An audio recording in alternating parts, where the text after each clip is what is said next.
Soms is ons bang, soos toe ons kinders was, vir die donker in die gang.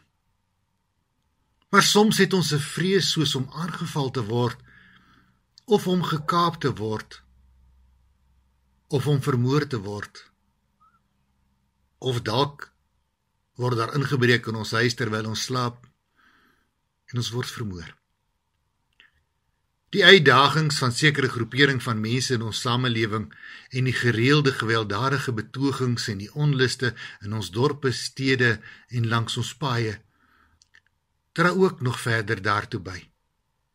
Die vrese begin ons lewens dan oorneem en dan leef ons in permanente spanning. Die vrees tas dan ons hele bestaan aan en verhoed ons dat ons tot eer van God en tot verheerliking van sy naam ons daaglikse lewe kan leef.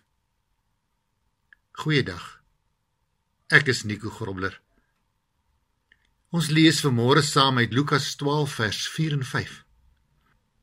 Ek sê vir julle, my vriende, moenie vrees vir die wat die liggaam doodmaak en daarna niks meer kan doen nie.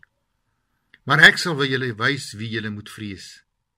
Vrees hom, wat nadat hy doodgemaak het, by magte is om in die hel te werp. Ja, ek sê vir julle, vrees hom.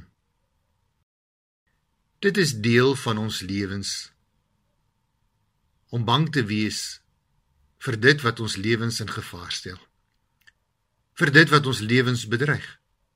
En Jesus neem ook nie die disippels kwaadlik, omdat hulle bang is nie.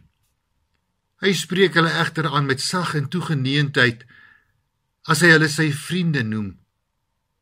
En wanneer hy dit doen, dan verbind hy hulle ook nog met hom, met dit wat nog met hom moet gebeur.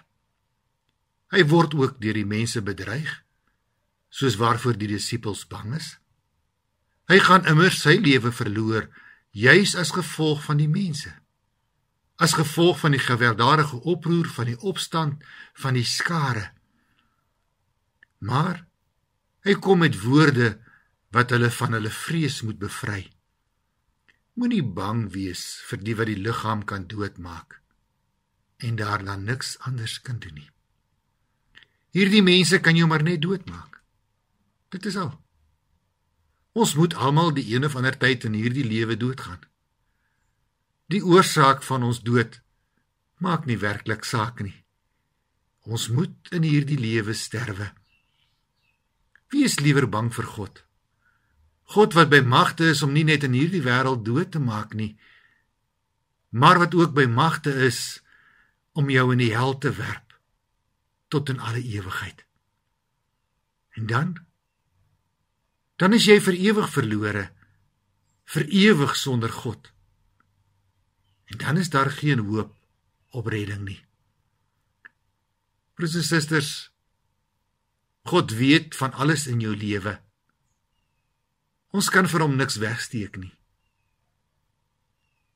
Alles wat ons dink en doen, gewoorde, in ons dade, in ons gedagtes, niks daarvan is vir God geheim nie.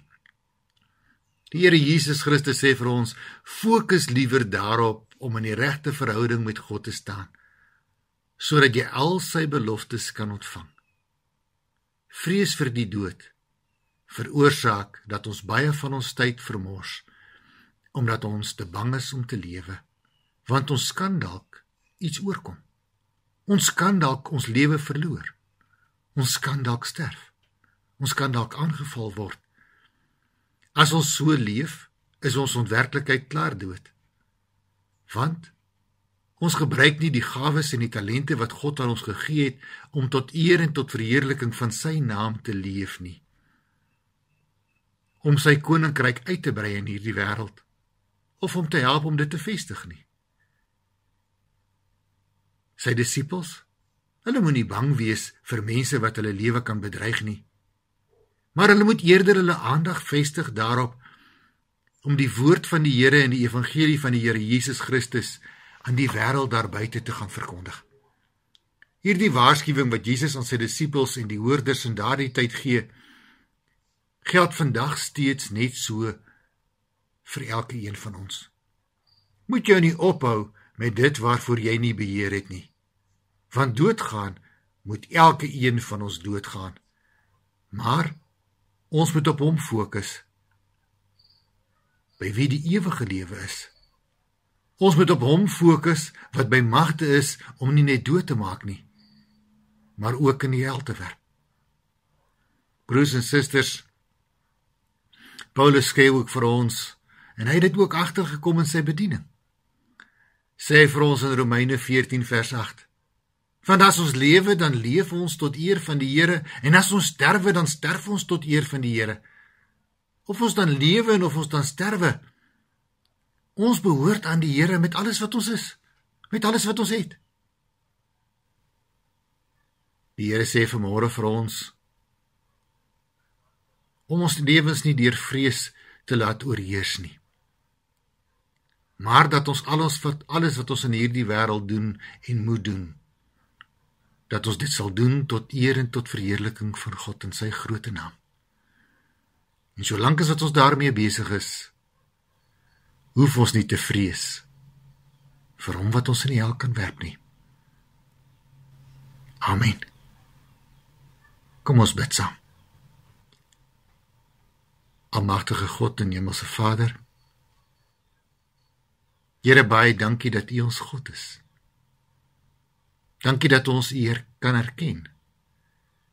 Dankie dat U dit vir ons moontlik maak om U te kan dien.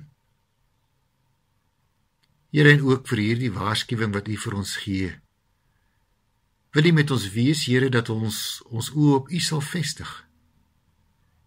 En dat ons oog op U gefestig sal hou, sodat ons lewe kan leef, tot eer en tot verheerliking van U naam, dit waarvoor U ons geskaap het. Ons bid dat U met elke een van ons sal wees. In die naam van die Here Jesus Christus bid ons dit. Amen.